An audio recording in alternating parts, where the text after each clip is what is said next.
حضرت عبداللہ بن عمر بن العاص یہ ایک بڑی خوبصورت بات کرتے ہیں. یہ کہتے ہیں وہ بندہ جس بندے میں 5 چیزیں آ جائیں، 5 چیزیں جس بندے میں آ جائیں، اس بندے کی خوش نصیبی کی کیا بات ہے.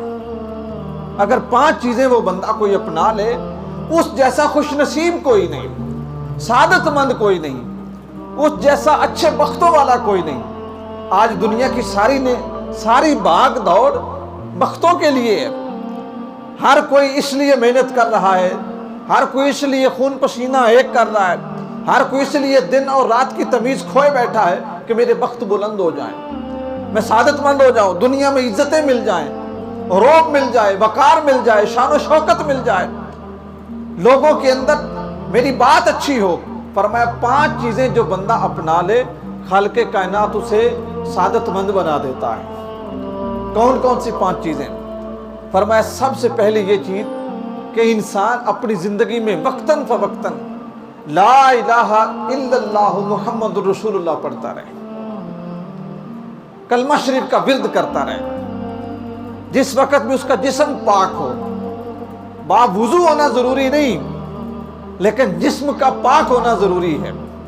جب اس کا جسم پاک ہو، چلتا پھرتا اٹھتا بیٹھتا ادھر ادھر دیکھتا معاملات کرتا، لا الہ الا اللہ محمد رسول اللہ پڑھتا رہے. یہ پہلی چیز ارشاد فرمائے. فرمایا دوسری چیز یہ ہے کہ جب اس کا نقصان ہو جائے یا اسے تکلیف پہنچے تو وویلا نہ کرے.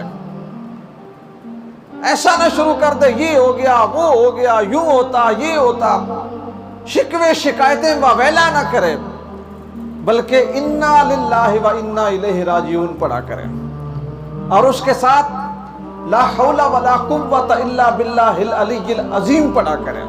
یہ 2 عمل فرمایا کہ جب اس کا نقصان ہو اور جب اس کو کوئی تکلیف پہنچے تو اس وقت یہ کرے. اور فرمایا جب اسے کوئی خوشی نصیب ہو جائے، اللہ اسے اولاد عطا کر دے، اللہ اس کے رزق میں برکت دے دے، اللہ اسے بیماری سے شفا دے دے، اسے دنیا میں خوشی نصیب ہو جائے، تو پھر کیا کرے؟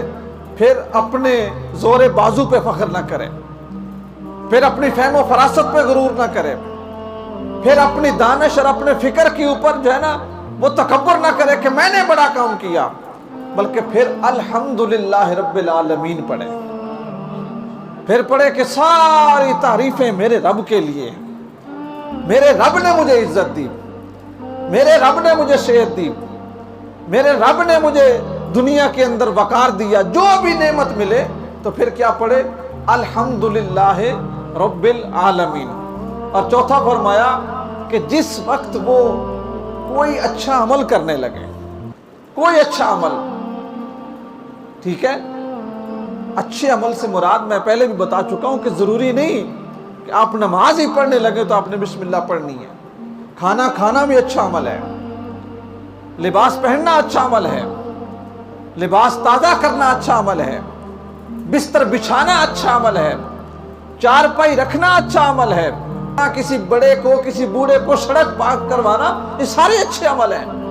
جب وہ اچھا عمل کرنے لگے تو فرمایا اس سے پہلے بسم اللہ الرحمن الرحیم پڑھ لیا کر. اور 5ویں چیز کیا فرمائی؟ 5ویں چیز فرمائی کہ جب انسان کو گناہ کرے، انسان سے گناہ بھی تو ہو جاتا ہے، انسان کو خطاؤں کا پتلا کہا گیا ہے کہ یہ ایک ایسا بت ہے کہ جو بہت زیادہ گناہ کرتا ہے، بہت زیادہ گناہ کرتا ہے. اگر اس سے غلطی ہو جائے، اس سے کوئی جرم ہو جائے تو پھر کیا کرے؟ پھر اس جرم کے اوپر تکبر اور اکڑ پن کا مظاہرہ نہ کرے. یہ بہت بڑی بدبختی ہوتی ہے انسان کی کہ غلطی کرتا ہے اور اکڑ جاتا ہے. یہ صفت انسانی نہیں، یہ شیطانی ہے. غلطی کر کے معافی مانگ لینا یہ انسانی اور رحمانی صفت ہے، غلطی کر کے اکڑ جانا یہ ابلیسی اور شیطانی صفت ہے. جب اس سے غلطی ہو جائے تو پھر کیا کرے؟ پھر پڑھے استغفر اللہ العظیم واتوب الیہ. یا اللہ میں تیری بارگاہ میں استغفار کرتا ہوں، یا اللہ میں تیری بارگاہ میں توبہ کرتا ہوں. فرمایا یہ 5 چیزیں جس بندے میں آ جائیں وہ بندہ بڑے بختوں والا ہے.